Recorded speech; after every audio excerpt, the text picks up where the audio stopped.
I move to cite Mr. Diskaya in contempt. I so move. Mr. Chair. Mr. Chair, I object, Mr. Chair.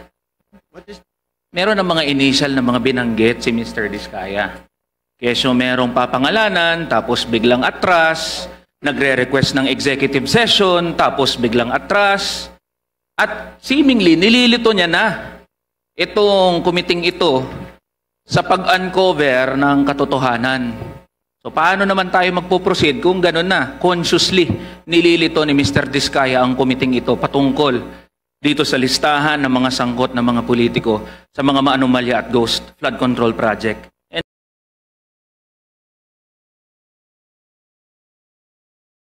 Yes, Mr. Diskaya.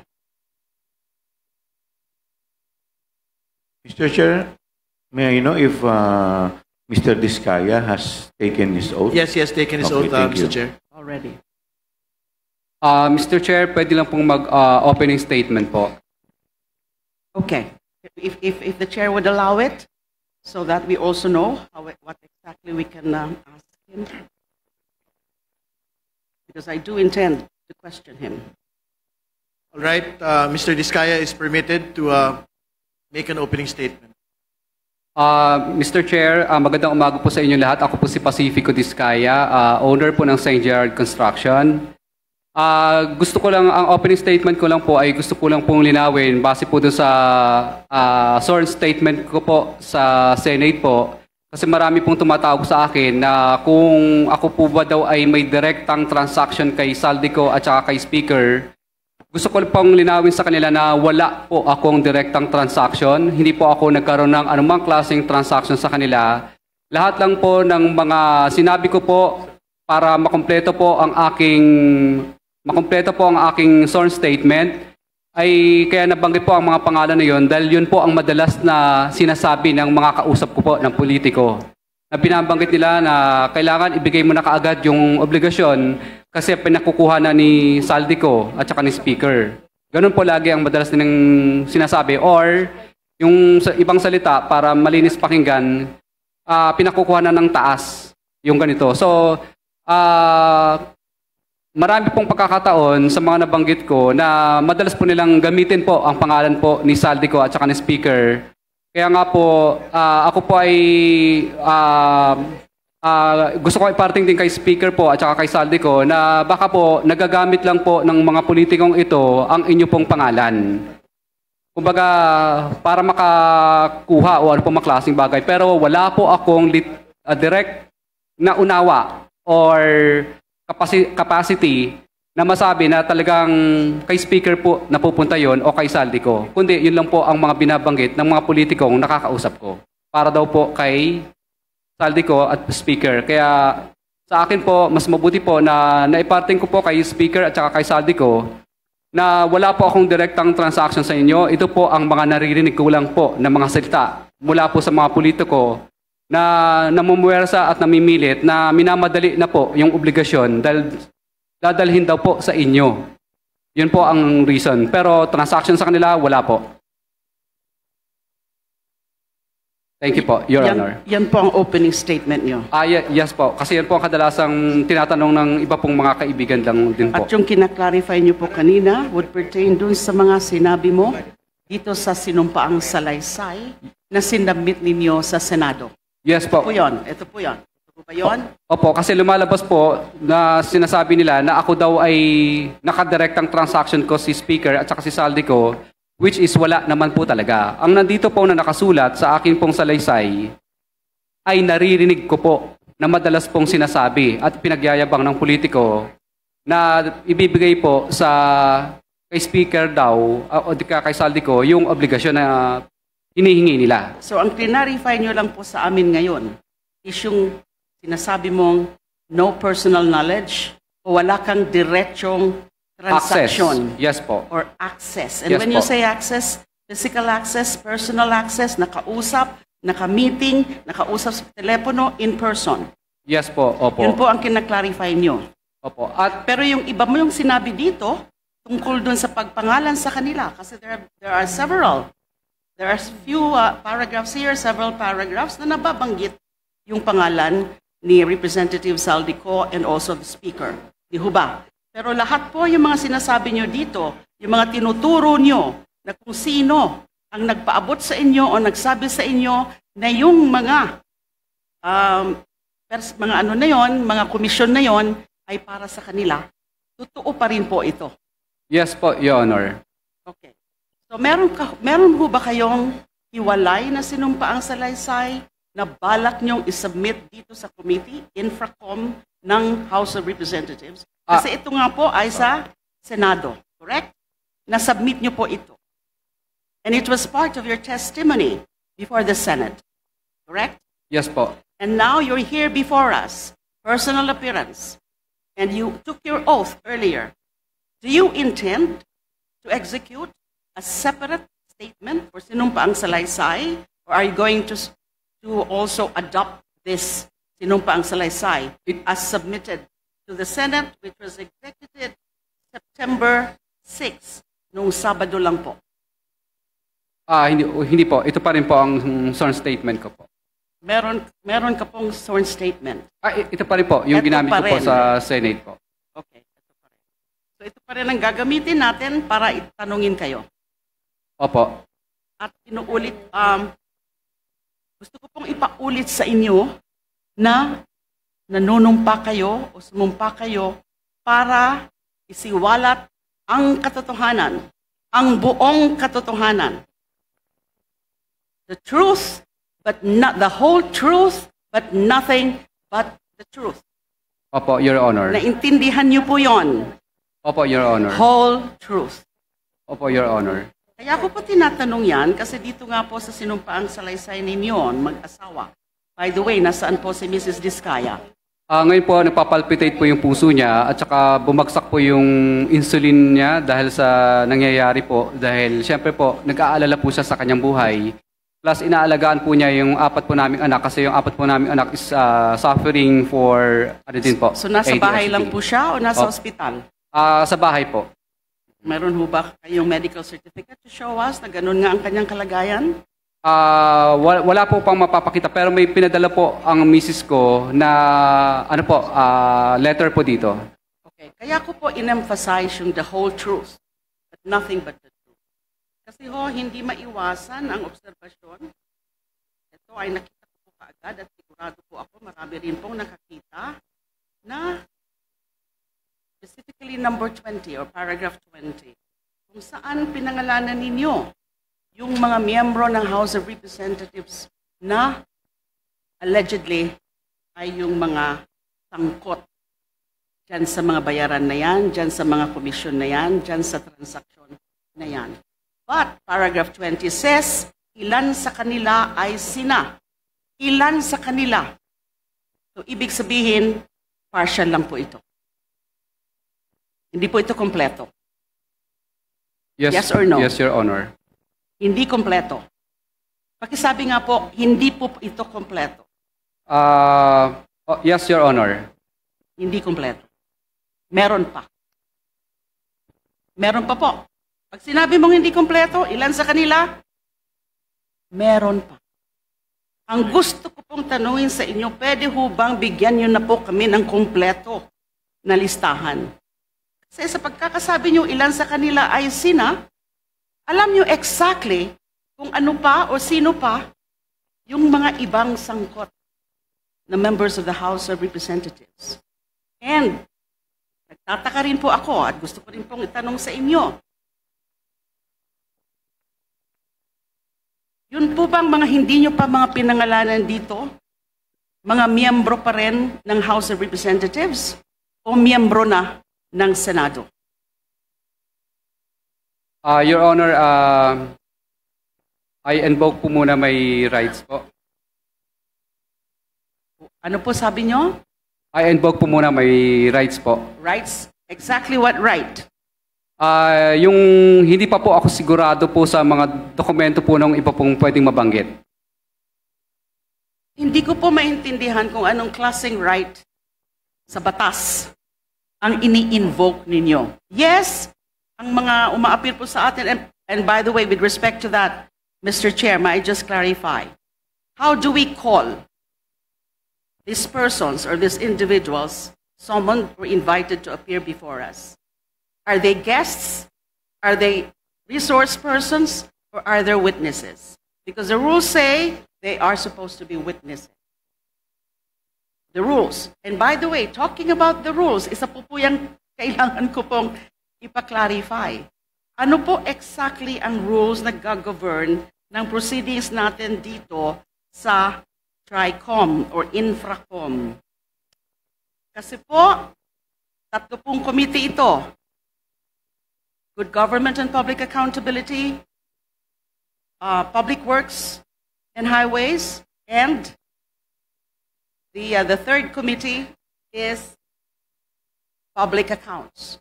So 3 committees. And these committees are supposed to be governed by separate rules of proceedings. But I'm not aware of any new rules that would govern or are now governing these very proceedings. Are we being governed by the general rules with respect to rules of governing inquiries in aid of legislation, or the rules of procedure, or these are the general rules of procedure governing inquiries in aid of legislation? Just clarificatory, Mr. Chair. We're governed by the House rules and the rules of procedure governing inquiries in aid of legislation. Okay, so we the don't have separate. a separate House rules. Okay. Congresswoman And De Lima. indeed, under those rules, witnesses have the rights, have certain rights. Pero po yung binabanggit niyo po ngayon, di ako po sigurado kung ano pong right. What specific right do you have that you are now invoking? You are not invoking right against self-incrimination, right? Your Honor, kung okay lang po ba, nasa executive session ko na lang po sasabihin para sa kaligtasan din po ng pamilya ko at ako. Hindi po ako papayag nun. Of course, that would be the decision of the body. But I am not in favor of this. Kasi, kung kayang-kaya niyo po na pangalanan ang ilan na mga members of the House of Representatives at nababanggit niyo rin nga po yung pangalan nila Speaker and Representative Saldico doon sa Senado. That was not in executive session. That was in open and public proceedings. I do not get it. I do not understand kung bakit all of a sudden you will be asking for an executive session dito po sa harap ng miyembro ng committee ng House of Representatives. That is quite unfair, and I don't think that is sanctioned by the rules. Bakit po? Your Honor, okay lang po ba Do I take it na gusto mo pa rin magbanggit ng mga pangalan? Hindi po, Your Honor. Wala po. So bakit po kayo humihingi ng executive session? Is it a matter of national security? I don't think so. The chair would like to interject. Ano po yung hinihingi, Mr. Diskaya po na assurance, yung protection po ng komite? Kanina po kay Mr. Hernandez, yan din po yung kanya pong hinihingi, no?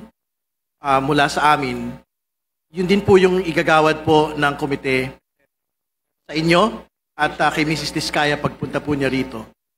Dahil siyempre naunawaan po namin yung bigat ng inyo pong mga testimonya, malalaking tao ang atin pong pinag-uusapan dito. So kung if it is an assurance of safety, if it is an assurance of security, the committee is prepared to grant it to both of you.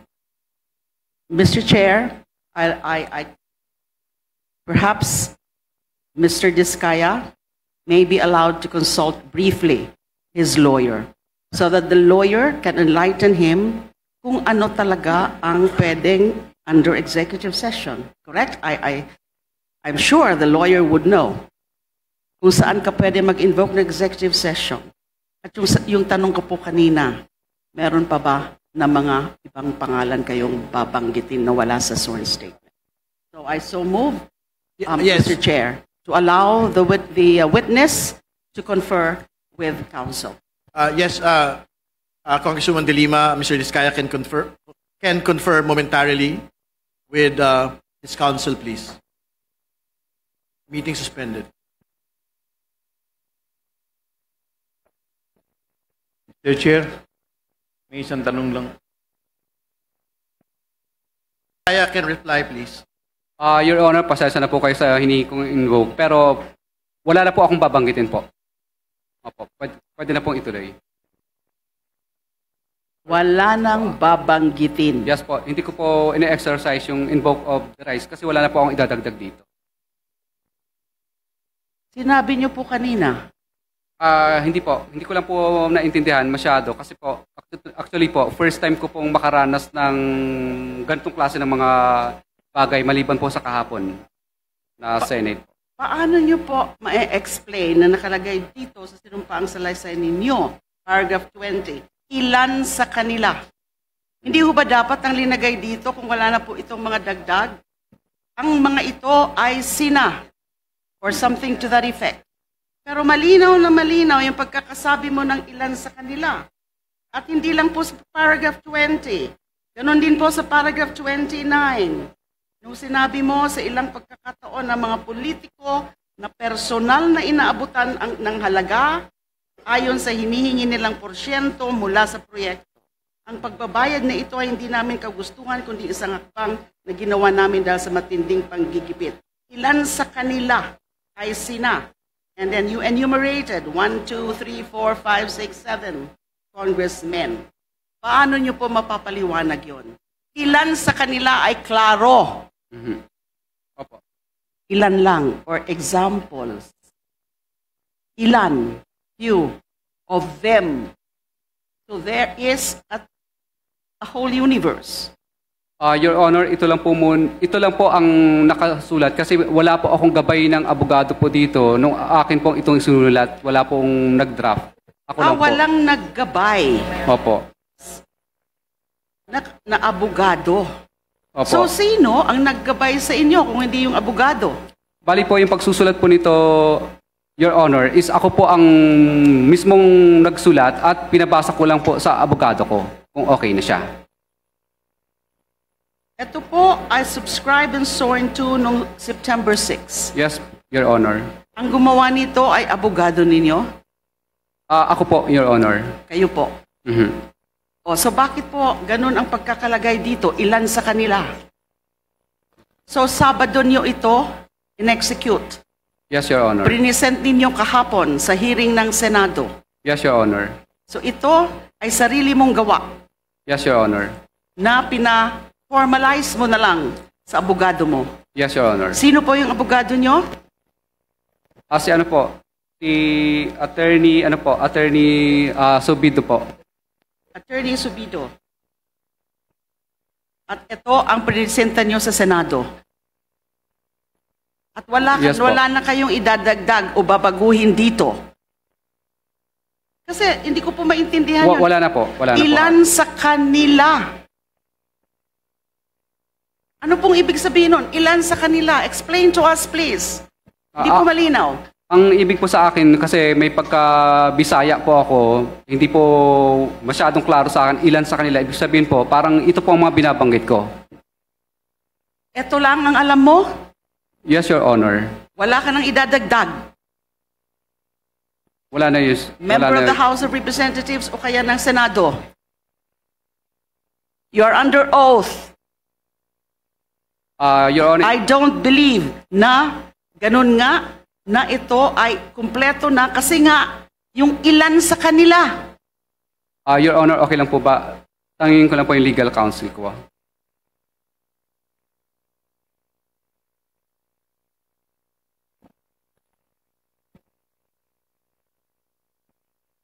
Mr. Chair, habang sila po ay nag-consult, meron lang po kung isang ika-clarify. Isang tanong lang po. Okay. Kay Engineer Alcantara. Okay, please proceed.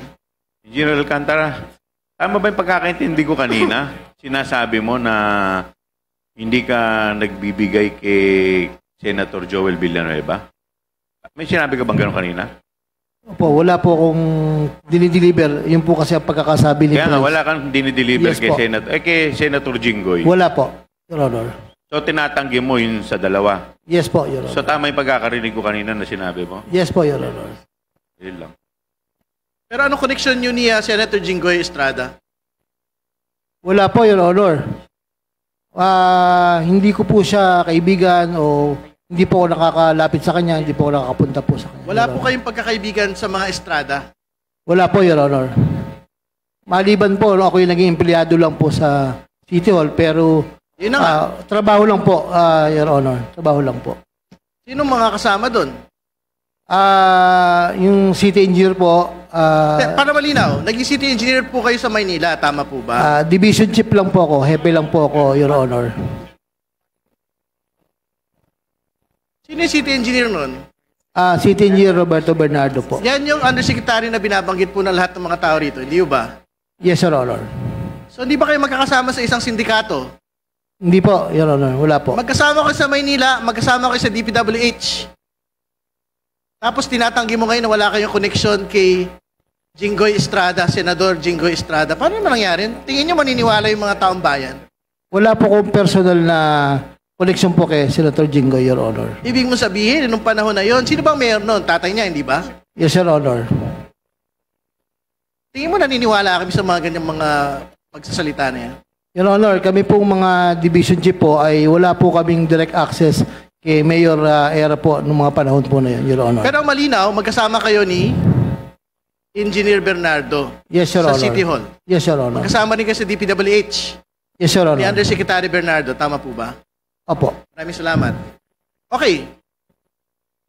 Yes, Engineer Bryce, please. Before going back to Mr. Diskaya. Thank you, Your Honor. To add up lang po, kung hindi po sila magkakilala, there was a time nag-birthday po si Senator Jinggoy sa Soler. Umattend po siya. Kung hindi po sila magkakilala, Your Honor. Oh, Just additional info lang. Engineer Alcantara, hindi pala kayo magkakilala. Bakit ka naman nagpunta sa Soler? Parang mahirap maimbitahan sa Soler, di ba?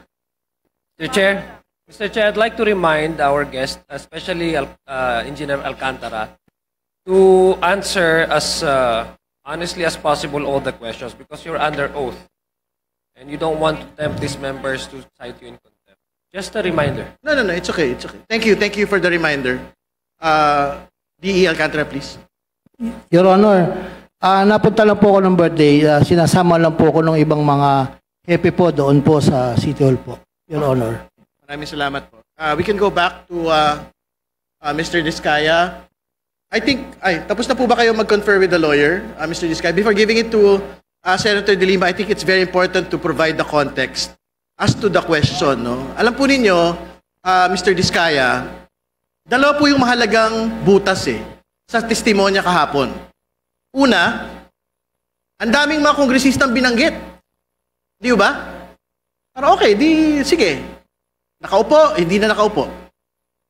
Pero nakakapagtaka na malaki kayong kontratista sa panahon ng gobyerno ni President Noynoy Aquino, isa sa pinakamalaking kontratista sa panahon ni Pangulong Duterte, isa sa mga pinakamalaking kontratista, actually pinakamalaking flood control.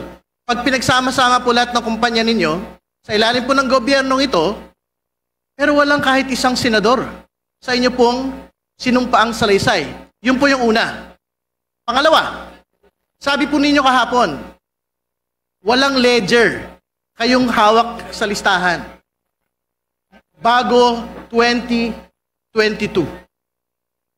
Wala hong naniniwala siya kasi ang yabang nyo nga ho, as far back as the Aquino administration, andun kayo sa top contractors po. Ibig sabihin, hindi ho maniniwala yung tao na the same modus operandi that you have been doing, that you had stated in that affidavit, is not being implemented in the previous Duterte administration and in the previous Aquino administration. Wala hong maniniwala na ang listahan niyo po ng mga pangalan ay hanggang 2022 lang. So my question to you, and maybe this is the question of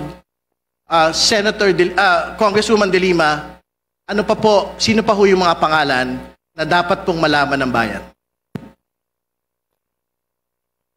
Your Honor, ang ibig ko po sabihin dito, ilan sa kanila ay sina.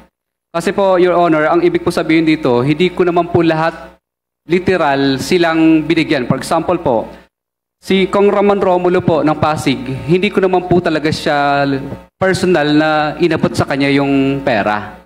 kundi sa tao po ni D. Aris. Kaya mapapansin nyo po, ilan sa kanila ay sina. Kasi yung iba po dito, personal ko pong inabot sa kanila o binigay. Pero yung iba naman po dito, mga tao lang po nila ang kumuha.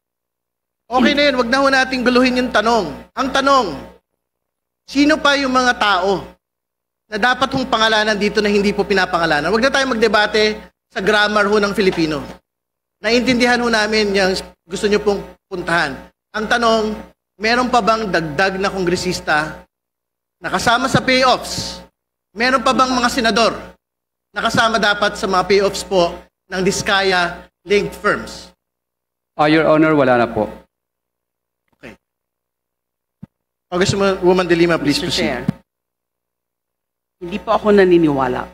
Gusto ko muna pong tanungin, meron ho bang nag-assist sa inyo nung ito ay prinisenta sa Senado? Your Honor, wala po talaga dahil ako po talaga ang nagsulat nito based on my personal knowledge po talaga at experience. At ito ay sinumitin nyo sa komite. Yes po, Your Walang Honor. ibang kumausap sa inyo bago ito sinumite. Wala po Sa talaga, Blue Ribbon, Your Honor. sa Blue Wala Ribbon po. Committee.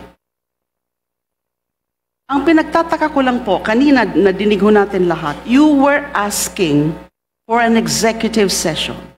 And you said something like, kasi natatakot ako para sa pamilya ko. And perhaps we can check it from the records, from the TSNs, the exact words or the exact sentences na sinabi nyo when you were requesting for executive session.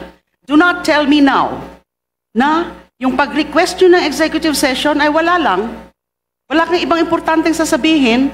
Wala kang ibang pangalan ng babanggitin. Why in the first place did you request for executive session? If there's nothing that you would want further to be added in your sinumpaang salaysay. Your Honor, pasensya na po kayo. Hindi ko lang po masyadong naintindihan dahil kinakabahan po ako kanina sa mga tanong po ninyo. Pero ngayon po, medyo nung naggabayan po ako ng abogado ko, ay naintindihan ko po yung yung tanong. Pero klaro, humingi kayo ng executive session.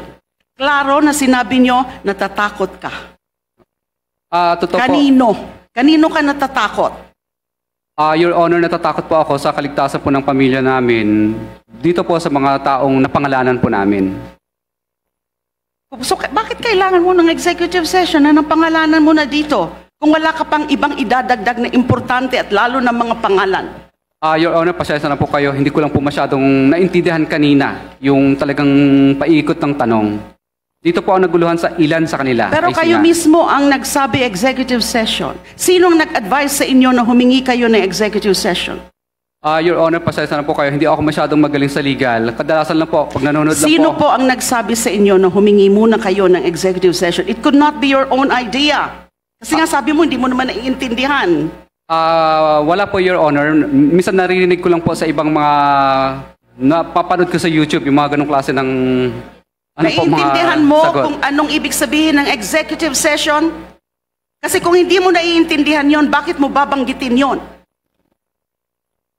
Your Honor, pasensya na po kayo sa kanina na isagot ko. Pero ang sagot ko po ay ito na po lahat.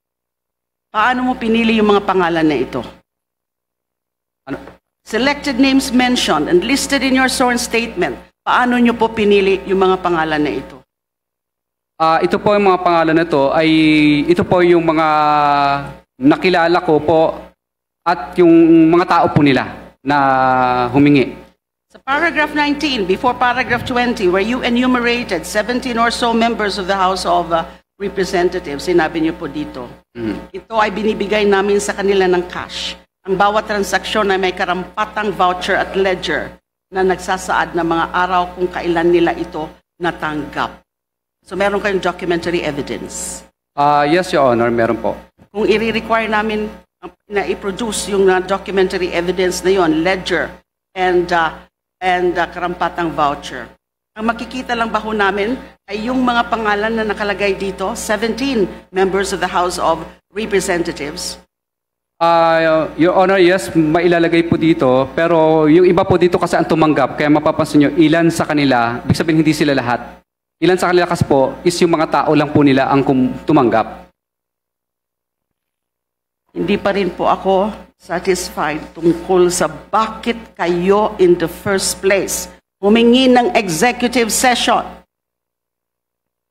If you don't answer it properly, you'll be nearing a citation for contempt. Your Honor, hindi ko po masyadong naintindihan yung yung tanong po kanina. Because Kasi kinakabahan po ako. it's a very relevant question, but you refuse to answer. By just saying that, na kinakabahan kayo. But it could not have just popped up from nowhere. Yung tungkol sa executive session, kung hindi po pinag-usapan nyo na po ito ng inyong lawyer at kung sino man na humingi ka muna ng executive session para masabi mo yung buong katotohanan. And your oath now is the whole truth.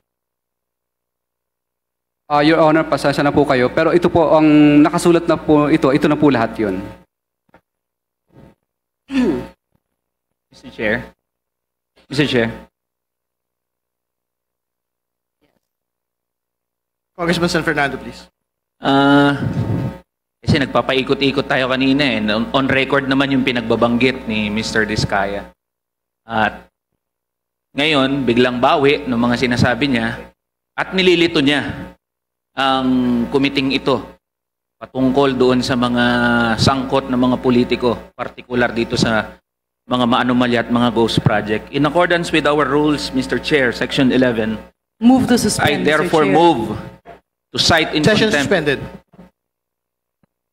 Congressman. In line with my manifestation in my motion later, a while ago, I still move in accordance with the rules governing inquiries in aid of legislation. I move to cite Mr. Diskaya in contempt. I so move. Mr. Chair. Mr. Chair, I object, Mr. Chair. Can you state for the record first the basis for the violation? Kanina, Mr. Chair, on record at in line dun sa questioning ni Representative De Lima, meron ng mga initial na mga binanggit si Mr. Diskaya. Kesyo merong papangalanan, tapos biglang atras, nagre-request ng executive session, tapos biglang atras, at seemingly nililito niya na itong kumiting ito sa pag-uncover ng katotohanan at paiwas na doon sa mga line of questioning na binabanggit ni Representative De Lima. So paano naman tayo magpo-proceed kung gano'n na consciously nililito ni Mr. Diskaya ang kumiting ito patungkol dito sa listahan ng mga sangkot ng mga politiko sa mga maanumalya at ghost flood control project. And in line with that, in Section 11, letter C, refusal to answer any relevant inquiry. So, I still move. Mr. Chair, with the kind indulgence of Congressman Eli, can Mr. say I objected, something Mr. Chair. If I could just explain. There is an my- objection first by Congressman Flores. Can you state your objection? Yes, Mr. Chair. I understand the frustration of Congressman Eli, Mr. Chair. But I also understand the fact that the witness has been trying to explain and answer the questions thrown by Congresswoman De Lima. And there might be some confusion as to the Tagalog words used in the affidavit. I'm Bisaya also, Mr. Chair. And that could also happen to me. No? But the point is that he has not been evasive, Mr. Chair. He has been answering the questions, and the questions and the answers he might have been giving might be not to our liking and may frustrate us further, but he has still been answering, Mr. Chair. Mr. Chair, very quick manifestation. Mr. Chair, before we go on a vote, kasi merong objection, linawin lang po natin. Yung pong umaayaw sa contempt, hindi po ibig sabihin nun ay naniniwala tayo in toto sa mga sinasabi ni Diskaya. Posibleng meron siyang selective amnesia. However, it might send wrong signals sa iba pa nating resource person. With that, Mr. Chair, there was a motion duly objected. I move that the chair... Wait, excuse me. It hasn't been seconded. Chair, yet. Is there a Mr. Chair. second for this?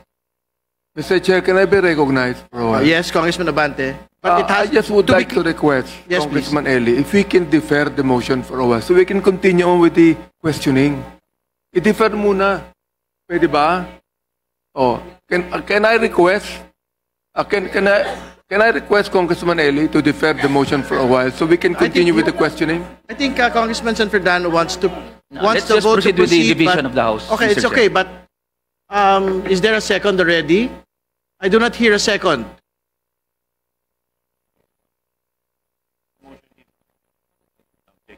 There is no second. Motion is lost. All right.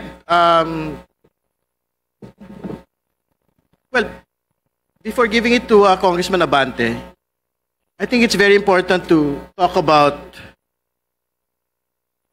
the affidavit of Mr. Diskaya because this is the basis of his statement. But before anything else, I think the people are looking at the notarization of the affidavit itself. It appears to be a bit incomplete. Is this correct?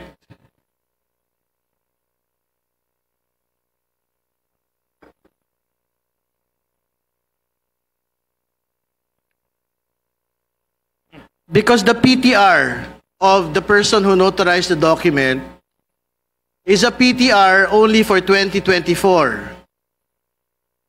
What year is it today? It is 2025.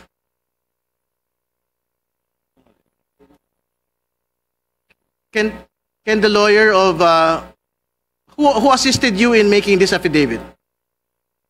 Mr. Diskaya, can you respond? Sino po ang tumulong sa inyo na gawin ang affidavit na ito? Yung ano ko po, bali yung... Abogado niyo po? Opo. Siya po ba yung abogado sa likod, na nasa likod? Hindi po, bali ano ko lang po, legal ibang counsel abogado. po. Opo.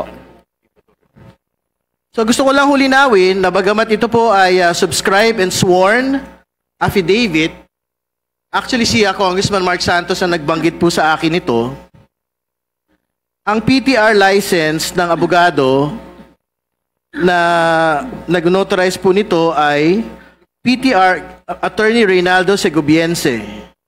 PTR number 2469726-1 at 104-2024. So, ang ibig sabihin po nito ay this is an expired notarization. Hindi ba? Hindi ba ito, ang tawag ng mga abogado po rito, mere scrap of paper. Hindi ba? Hindi ba dapat recent yung mga dokumento ng mga notaryo pong pinagnotaryohan nito? Mr. Chair, Mr. Diskaya. just a short- Congressman Santos, please proceed. yes, you mentioned my name regarding that. I'd just like to ask Mr. Diskaya, nagpunta po ba kayo doon sa notaryo nung ito ay Mr. Chair, nagpunta po ba si Mr. Diskaya doon sa notary public nung ito ay ginawa ang kanyang sworn affidavit, Mr. Chair? Please respond. Thank you. Yes po, Your Honor. May picture taking pa nga po kami sa office niya. May picture taking. Mr. Chair, paki-submit lang po yung picture taking nila at kung kailan po yung picture taking nila ginawa sa notaryo. Thank you, Mr. Chair.